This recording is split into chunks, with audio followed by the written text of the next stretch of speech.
Graça e paz, irmãos, graça e paz, irmãs, diáconos e diaconisas do reino do Senhor. Hoje é uma celebração um pouco diferente, distinta. A festa começou ontem foi o dia do diácono, da diaconisa. Tivemos aqui uma reunião do presbitério, alusiva a essa data, Pela agenda do presbitério seria dia 2, mas por questões de agenda do nosso secretário de ação diaconal do presbitério, houve uma mudança para ontem, aí calhou exatamente na data. Abra sua Bíblia em Tiago capítulo 2, hoje a nossa reflexão estará alusiva a essa data tão importante, sobre essa classe social, digamos assim, usando aquela linguagem do Karl Marx, que vocês me perdoem já, que as pessoas acham que Karl Marx ele não pode ser citado, mas pode sim. Ele é um teórico, uma pessoa, um cientista muito importante, e que erigiu aí, que teorizou o mundo econômico, e aí determinou as classes sociais. Podemos dizer que os diáconos e diaconisas é uma classe social? Sim. Dentro da igreja? Sim, claro, não tem nenhum problema disso. Tiago 2, vou ler a partir do verso 14 até o 26 para a nossa reflexão neste momento. Que o Senhor possa falar grandemente aos nossos corações já a partir da leitura do texto sagrado, mesmo assentados, mas reverentes e atentos à voz do Espírito Santo de Deus. A fé sem obras é morta. Meus irmãos, qual é o proveito se alguém disser que tem fé, mas não tiver obras? Pode acaso semelhante fé salvá-lo? Se um irmão ou irmã estiverem carecidos de roupa e necessitados do alimento cotidiano, e qualquer dentre vós lhes disser: ide em paz, aquecei-vos e fartai-vos, sem contudo lhes dar o necessário para o corpo, qual é o proveito disso? Assim também a fé, se não tiver obras, por si só está morta. Mas alguém dirá: tu tens fé e eu tenho obras. Mostra-me essa tua fé sem as obras, e eu com as obras te mostrarei a minha fé. Crês tu que Deus é um só? Fazes bem. Até os demônios creem e tremem. Queres, pois, ficar certo, ó homem insensato, de que a fé sem obras é inoperante? Não foi por obras que Abraão, o nosso pai, foi justificado, quando ofereceu sobre o altar o próprio filho Isaque? Vês como a fé operava juntamente com as suas obras. Com efeito, foi pelas obras que a fé se consumou. E se cumpriu a Escritura, a qual diz: ora, Abraão creu em Deus, e isso lhe foi imputado para a justiça, e chamado amigo de Deus. Verificais que uma pessoa é justificada por obras, e não por fé somente. De igual modo, não foi também justificada por obras a meretriz Raabe, quando acolheu os emissários e os fez partir por outro caminho? Porque assim como o corpo sem espírito é morto, assim também a fé sem obras é morta. Amém. Feche seus olhos. Pai, obrigado por esse momento tão especial e oportuno que o Senhor nos reservou e nos chamou, nos acolheu nesse santuário, para agora, Senhor Deus, à luz da Tua palavra, alimentar a nossa alma, o nosso espírito. Que o Senhor seja gracioso continuamente e nos revele a Tua vontade, Senhor, para que possamos ser de fato alimentados pela Tua ação especial no nosso coração, no nosso espírito, na nossa alma. Fala conosco, o Senhor nos conhece na intimidade, sabe daquilo que nós precisamos. Seja bondoso conosco mais uma vez, é a nossa oração no nome santo de Jesus, Teu Filho amado, nosso Redentor. Amém. Amém. Queridos, como nós já dissemos ontem, foi uma festa aqui a partir das 15 horas, claro que começou tudo antes, no trabalho diaconal, começa bem antes, na preparação de tudo para que a festa pudesse acontecer a partir das 15 e foi até as 20. Tivemos duas partes ontem aqui, na manifestação da Secretaria do Presbitério, em trazer aqui algo especial aos nossos diáconos e diaconisas do presbitério.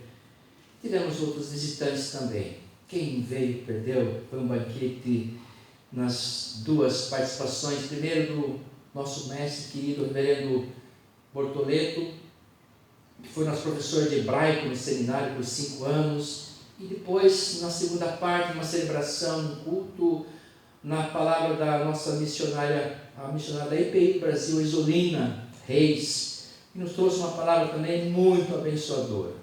Quem veio, perdeu, me desculpe, eu acho que não foi gravado, então perdeu mesmo, mas fomos muito abençoados nas duas partes, tanto na palestra, depois no nosso culto com a missionária. Missionária Isolina é missionária da IPI junto aos povos árabes. Não deve ter muita história boa para contar, né? Mas, queridos, eu quero hoje falar um pouquinho sobre essa ação diaconal aqui do nosso querido irmão Tiago. O Tiago, que escreveu essa carta aqui bastante instigadora, muito instigadora para os reformados mais acirrados, para os calvinistas mais acirrados, né? Lutero mesmo, certa vez, disse que essa carta aqui é meio assim difícil, carta de palha, porque ele questiona as obras, aqui ele questiona a fé, né? Que a palavra de Deus fala que nós somos justificados pela fé, e ele fica batendo nessa tecla, e ele tem razão, que quem nos justifica diante do nosso Deus é a nossa fé. E aqui Tiago vem e completa essa mensagem. E eu queria antes falar daquilo que Tiago já coloca lá no comecinho da sua carta. Tiago, servo do Senhor. Essa palavra servo, doulos, no grego, significa quase que um escravo. É aquele que está para servir. É aquele que está para fazer tudo aquilo que for necessário para ajudar o outro. Não mede esforços, né? É o servo, quase que um escravo, né? Porque ele abre mão de muitas coisas para servir o outro. E o servir o outro, irmãos, nos leva a pensar já nesse aspecto. Quando nós servimos alguém, nós abrimos mão da nossa vontade naquele momento e passamos a ajudar, a abençoar o outro. E isso tem um potencial gigantesco da graça de Deus. É uma virtude que nos lança no altar de Deus. Quando nós servimos a Deus, servimos ao outro, estamos servindo a Deus. É isso. E aqui Tiago está dizendo para todos nós, na sua carta, que quando ele fala que a fé sem obras é morta. E aqui ele traz uma discussão bastante dialética. Não é possível você ter fé e não ter obras, né? Se eu ter obras e não ter fé, uma coisa traz a outra. E eu queria aqui já deixar mais uma vez a nossa gratidão a Deus pelos nossos diáconos e diaconisas, especialmente na nossa igreja local.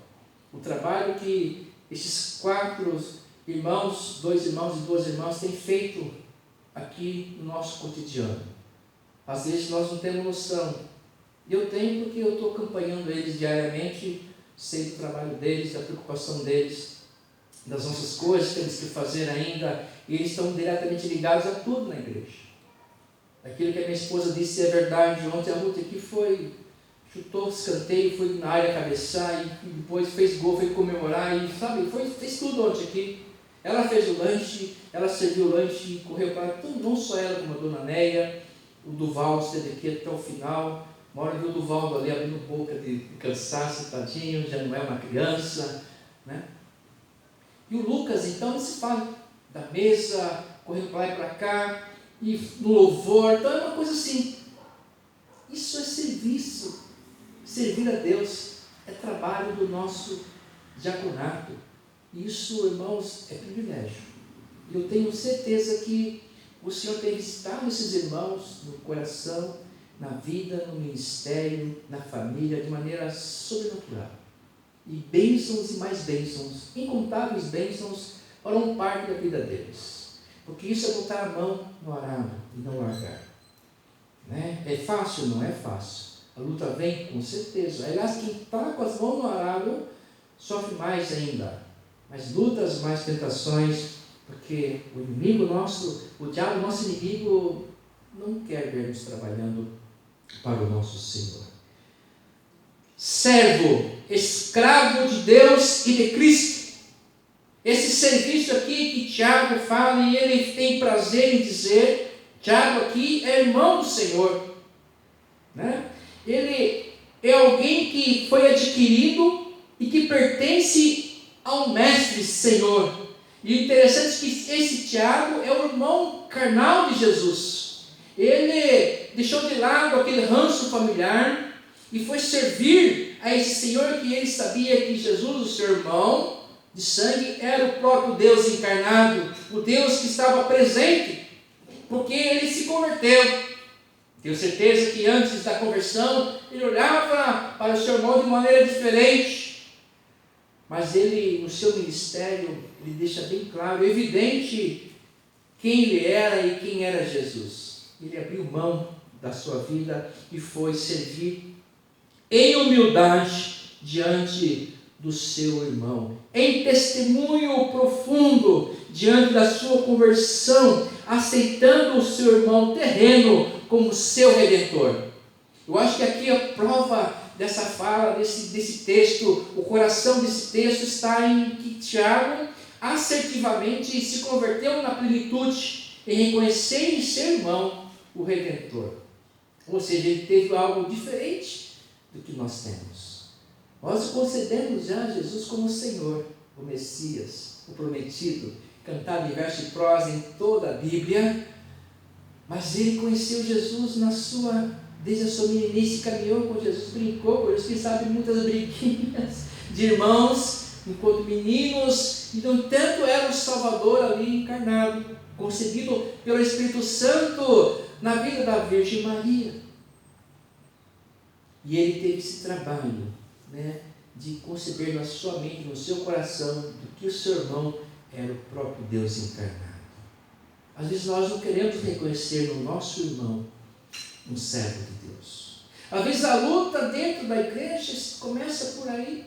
Nós não aceitamos aqueles que Deus tem chamado para essa obra que não é nossa. Aquilo que eu disse na minha oração, esse ministério diaconal, presbítero, não é nosso, é do Senhor, é um ministério sagrado, ministério santo, de serviço, é de serviço. É ministério, é serviço, serviço. A palavra no seu significado significa servir, nada diferente disso.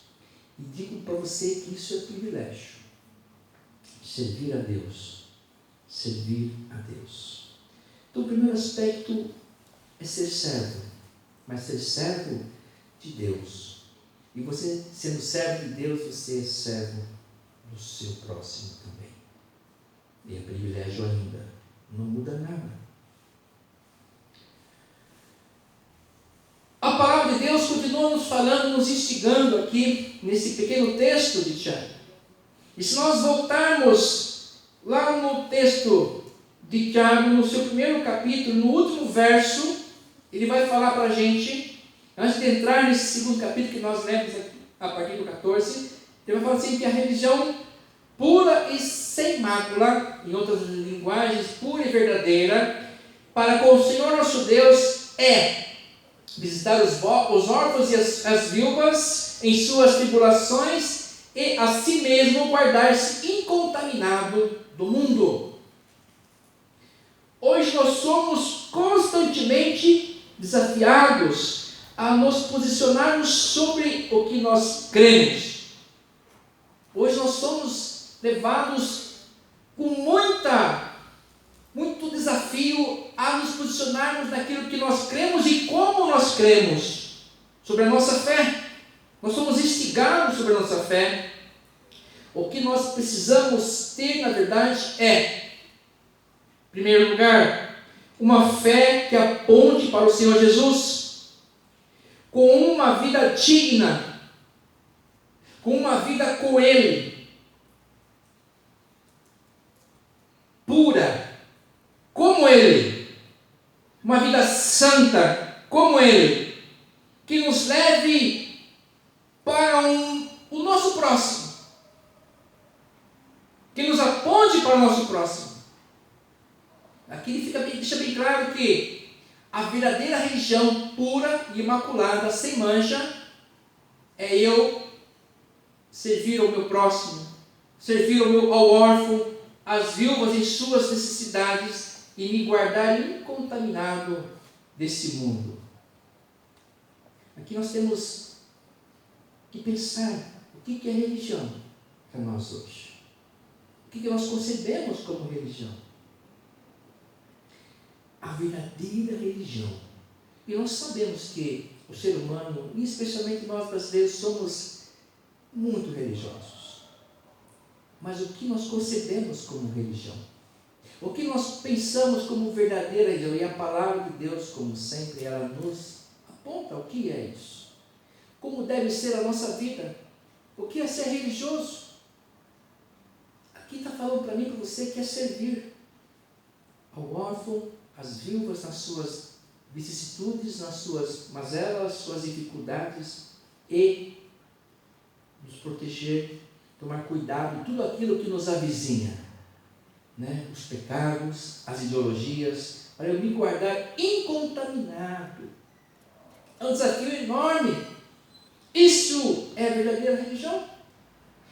Ou seja, Tiago é aquela pessoa que nos traz o caminho do Senhor, seu irmão, seu Redentor, nosso Senhor, nosso Redentor, na prática. Ele para de discutir apenas nas teorias, nas discussões dos pensamentos, nas filosofias, e vem para a prática. Você fala que tem fé, então cadê a sua fé? A sua fé tem que mostrar naquilo que você acredita, através de ações da prática. Fica evidente para nós hoje, naquilo que nós estamos celebrando hoje, que é a vida dos nossos diáconos e diaconisas. Eles estão exercitando na prática a ação de ser servos. Na verdade, essa é a ação de todos nós, de toda a igreja. Eu gosto de pensar sempre que Jesus, Ele é o verdadeiro diácono. Ele veio para servir. E Ele quer que nós façamos o mesmo. Então, a verdadeira religião, irmãos, é servir aqueles que estão precisando, estão em necessidade. E hoje, não são poucos, são muitos. Não dá para nós fecharmos os olhos para essa realidade social do nosso tempo. Hoje, pregar o Evangelho essencialmente vai além da mera pregação das nossas igrejas, dos púlpitos das nossas igrejas, mas principalmente na ação efetiva na área social. Nós já vimos, com certeza, temos muitas críticas a respeito desse evento em que a igreja se mistura com a ação social. Não há igreja sem ação social. Já comece pensando por aí. Não há igreja sem ação social. É o que a palavra de Deus está me dizendo. A verdadeira religião pura. Só se você vê que religião é uma coisa assim, então é impura. Porque ele está falando para mim que a religião pura e sem mácula, sem sujeira, sem nada, com o nosso Deus e Pai, é visitar os órfãos e as viúvas nas suas tribulações e a si mesmo guardar-se da contaminação desse mundo. Então, se você quer ser um religioso, eu sou crente, servo de Deus, servo do Senhor Deus Altíssimo, então você tem que pensar na ação social, na prática. Não tem como nós fugirmos disso. Vou repetir aqui, e que entre no seu coração: não existe igreja sem ação social. A ação social é minha ação com você e você comigo. É sairmos do nosso mundinho meramente cognitivo, filosófico, para a prática. E aqui Tiago fala assim: olha, Abraão ofereceu seu filho, ele colocou sua fé em ação, porque Deus pedira para ele isso. Abraão vai, pega aí seu filho, põe um monte de lenha aí, pega o cutelo e vai para o monte. E foi. E lá você vai oferecer seu filho a mim. Era costume sacrificar o animal lá e oferecer ao Senhor. Símbolo de fé e ação para com Deus, o culto. Claro que está longe da nossa realidade isso. Estamos falando de uma relação cultica de mais de 2000 anos. Tá? Então vai devagar, viu? Às vezes nós temos essa mania horrorosa de criticarmos, inclusive a palavra de Deus, através das nossas ideologias do presente. Uma coisa sem sentido, anacrônica. Falando um monte de besteira, temos ouvido muita besteira por aí, estão afetando, brigando com Deus, porque é um homem do século XX, um homem pecador, do século, um homem corrupto, sujo, imundo, querendo criticar o Deus da criação, Deus que é santo, que é puro, através das suas concepções meramente humanas, e longe do lugar de fala de Deus, longe da comunhão com Deus, e quer falar, quer justificar, e quer crucificar Deus de novo. Por que não? Porque eu penso assim. Está falando assim, mas eu penso assim. Tá bom, você é livre, mas saiba que essa liberdade é porque você realmente não se converteu ainda, porque aquele que é convertido de fato não tem mais livre-arbítrio. Porque a partir do momento que se converte, a vontade de Deus tem que habitar na sua vida, que é boa, perfeita e agradável. O verdadeiro crente, a verdadeira crente não tem mais liberdade, a vontade de Deus tem que fazer agora a ação através das suas mãos, dos seus pés, da sua face, dos seus olhos. Temos que converter tudo. Quando nós nos encontramos com o Senhor, nós somos convertidos 100%. Daquilo que falamos, olhamos, fazemos, agimos, pensamos e projetamos para o presente e para o futuro, porque agora nós passamos a ser dono, servo do Deus Altíssimo, não tem mais vontade própria. Como assim, pastor? A minha vida eu não abro mão. Tudo bem, Ele te dá liberdade para isso também, mas quando fala assim, Senhor, eu entrego todo o meu caminho ao Senhor, e confio no Senhor, o Senhor fará tudo, então a vida não é mais sua. O caminho que você tiver agora não é mais seu, é dele. O seu ministério não é mais seu, é dele. A sua esposa não é mais sua, é dele. O seu marido não é mais seu, é dele. A sua vida agora não é mais sua, é dele. E para ele são todas as coisas. Nós precisamos entender isso, a beleza dessa criação maravilhosa, esse privilégio de pertencermos a um Deus todo-poderoso, um Deus rico em amor. E assim aprenderemos a amar como Ele amou, se entrega e entendemos o que quer servir. Enquanto nós estivermos grudados no nosso ego, na nossa maneira de pensar egoísta, nas nossas próprias coisas apenas, lutando com as nossas vicissitudes, nossos dilemas, nossos pecados, nossos vícios, nós não vamos conhecer a Deus. Vamos ter que deixar tudo no altar dEle para servir a Ele de todo o coração, com toda a nossa força. E aí a nossa vida começará a ser diferente. Nós temos que adorar a Deus com toda a nossa força, inteligência, com tudo que nós somos e temos. E aí Ele fará de nós pessoas prósperas em todos os sentidos. Seremos felizes, bem-aventurados, como diz o Salmo 1. Felizes, sabe por quê? Porque o Senhor é meu pastor e nada nos faltará. Basta isso, nós entendemos o que é ser servo. Servir a esse Deus incondicionalmente.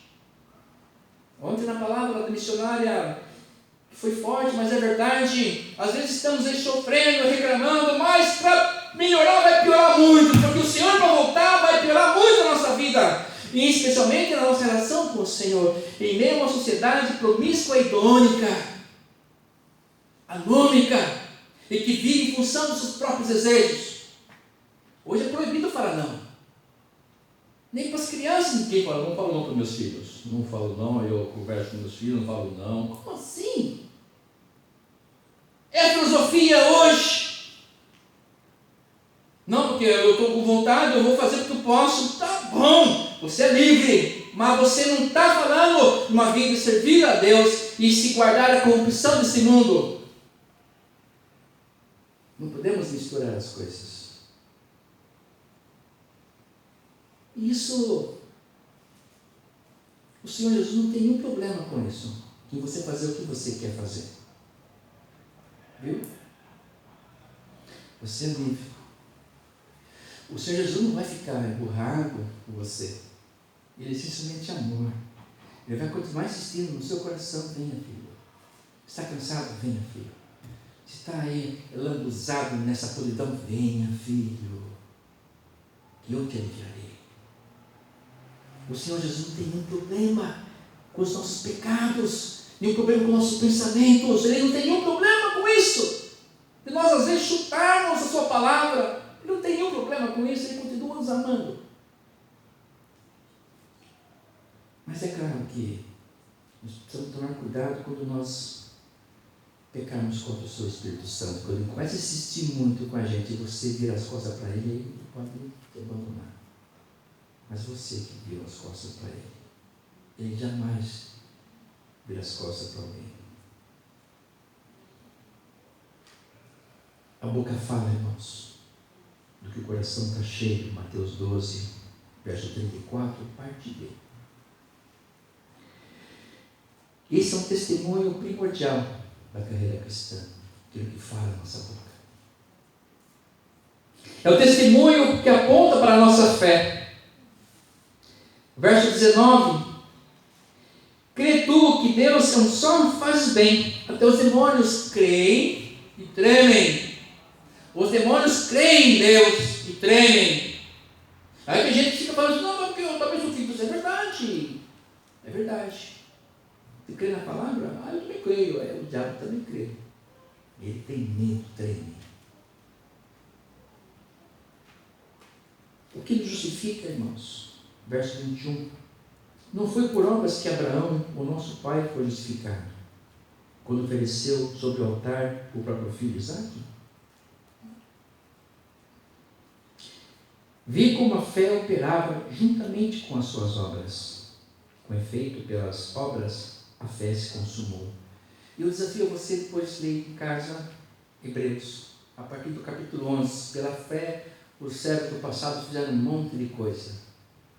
E hoje, pela fé, o que nós temos feito? Pela fé, o que nós temos feito? Abraão aqui foi chamado amigo de Deus, finalzinho do verso 23. Ele praticou a sua fé e foi chamado amigo de Deus. Hoje, como somos chamados por Deus? Como nós queremos hoje ser chamados por Deus? Seu amigo? Porque a fé de Abraão foi tão grande que nós não compreendemos isso. Amigo é aquele que tem intimidade. Tipo assim, confiou em Deus. Nas últimas consequências. Amigo, intimidade. Amigo de Deus. Ele pediu para mim, então eu vou fazer. Porque ele pediu, não tem que questionar. Ele é digno. Seja o que for que ele te pedir, ele é digno. Faça. Seja o que for que Deus te pedir, faça, porque ele é digno. Ele é digno. Ele é digno. E quem sabe nós poderemos também, como Abraão, sermos chamados de amigo de Deus. Amigo do Senhor Jesus. Fantástico. Você, meu servo, minha serva, é minha amiga. Meu Deus, que maravilha. Que privilégio. Que privilégio que nós podemos ter de ser chamados amigos de Deus. E pela fé nós podemos fazer muitas coisas, mas pela fé, não é por obras. O que é fé? É a firme convicção das coisas que nós esperamos, não vemos. Então a fé vem antes. Crer e observar. Crer e observar. Crer e realizar. O Senhor estará nesse movimento. Que nós possamos, a cada dia mais, entendermos que as nossas obras têm que ser decorrentes da nossa fé. Porque fé sem obras é morta. E que nossa ação seja uma verdade movidas pela nossa fé. Ela vai ser festa. Porque estaremos agindo por Ele e em nome dEle. Que Deus continue nos abençoando. Amém.